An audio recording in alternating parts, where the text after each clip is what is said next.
All right, guys, we have decided once again to take the show on the road. We used to do this several years ago. You guys used to like it, so we're going to start one of the preeminent football coaches, not just in Charlotte, but in North Carolina. This is Mike Palmieri of Mallard Creek. If you guys don't recognize him, Corey Inscoe, my partner. Let's get right down to it, Coach.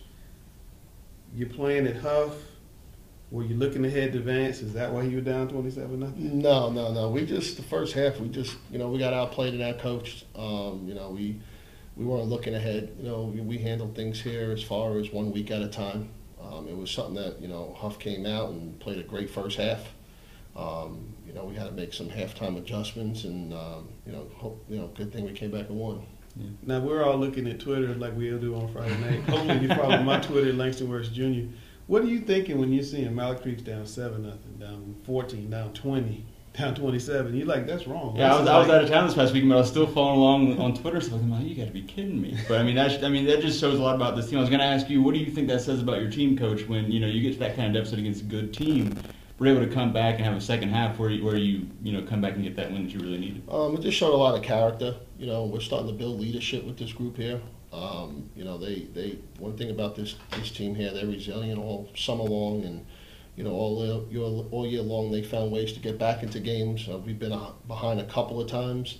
We don't like falling behind 30-0, but it was something that we got over. The kids responded, coaches responded, and it was a big win for the program. The last time I remember a team in that big a game falling down by that much, Independence got down 21-0 to Butler in 2006, came back and won in double overtime, went on to win the state championship. And I remember Coach Knott saying this is the thing that kind of propelled us along. Is that going to be the same, you think, for you guys now?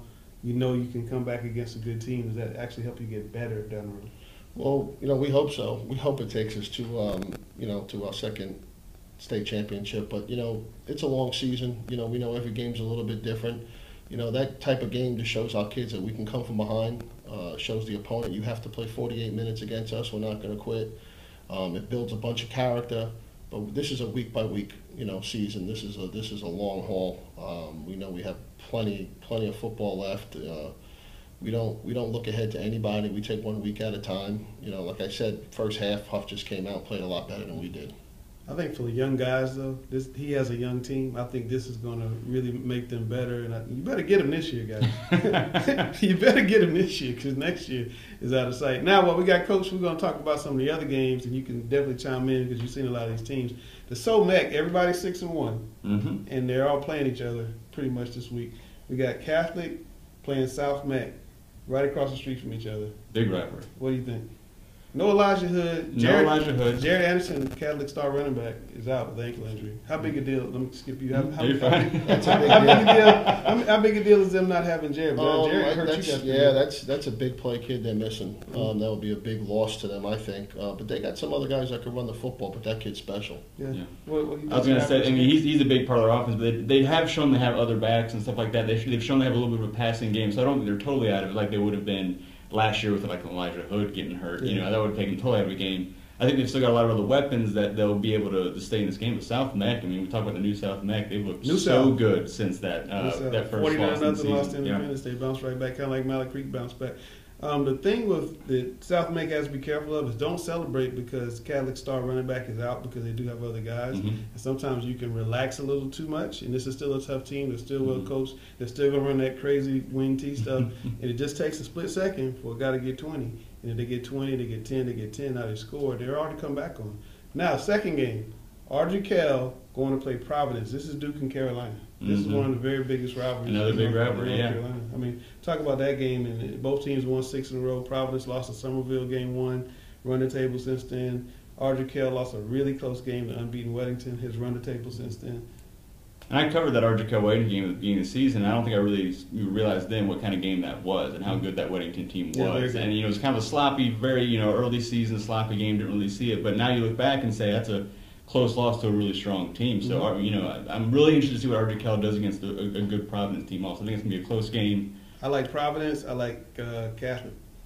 New South people are going to be really mad at me. You going to make a prediction, Coach? No prediction. No. And I'm not going to make you make predictions because you messed with me on Twitter for a week. Now, you can tell us about Rocky River and Butler. What do you think about that game? I think it's going to be a really good game. We have we never played Rocky River, but they played Butler pretty good last year. They got some, played them in 7-on-7s. They got some good athletes. But Butler's a pretty resilient team too. So I think it's going to be a pretty good football game. Like any other football game, the team that makes the least amount of mistakes will probably pull that one out.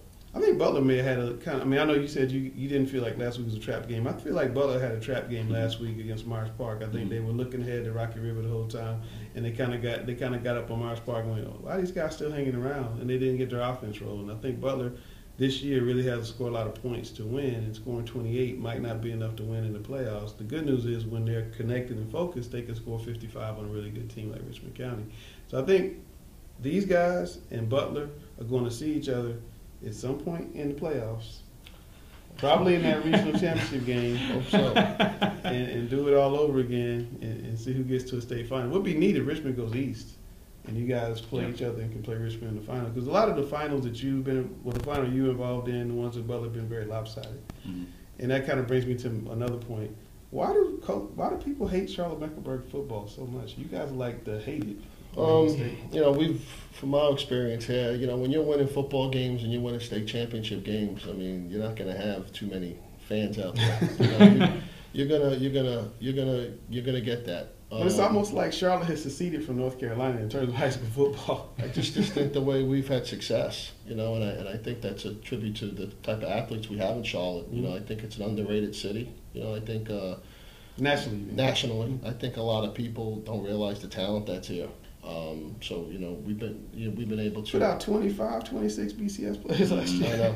I know. It's a good city for football. It's getting better.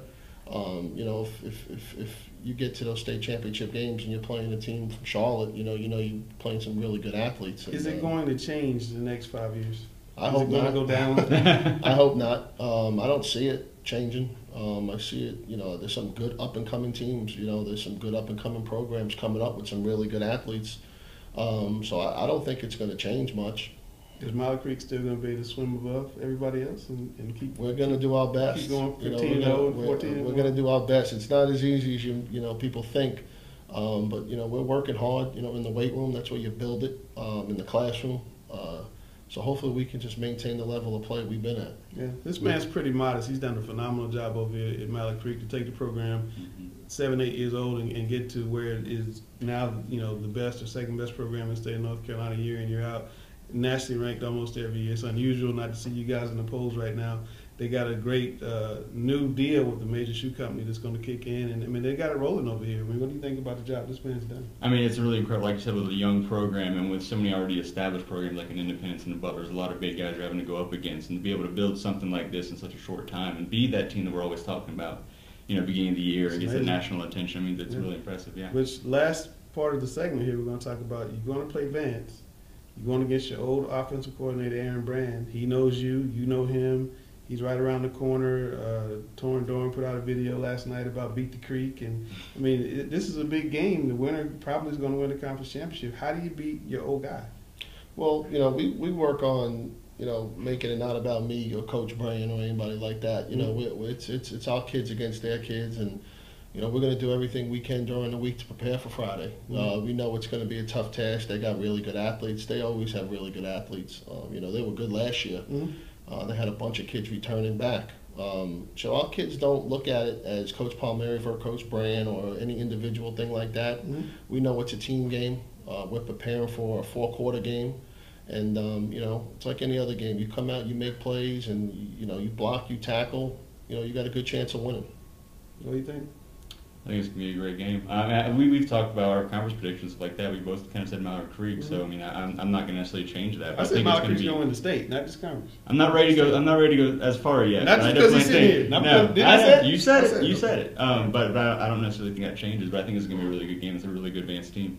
All right, guys. Look, we're going to keep going on the road every week, so make sure you check back. Thanks a lot, Coach Palmieri, for joining us. We'll catch you next time.